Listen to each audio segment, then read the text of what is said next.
بە شێوەیەکی کردداری بنچینەکانی نەشتەرگەری هەناوبینی فێربە.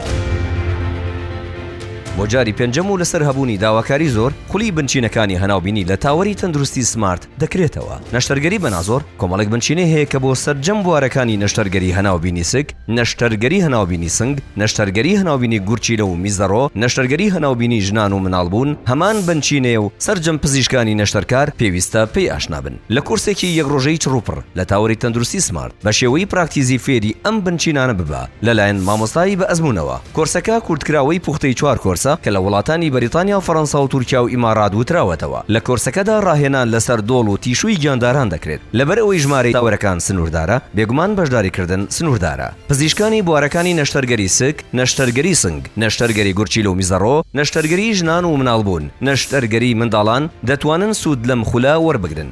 خولەکە لە تاوەری تەندروستی سمارت ڕۆژی هەینی ڕێکەوتی دەی 2025 ئەنجام دەدرێت. نرخی بەشداریکردن $90. ناوتۆمارکردن لە ڕێگەی ئەم لینکەوە دەبێت.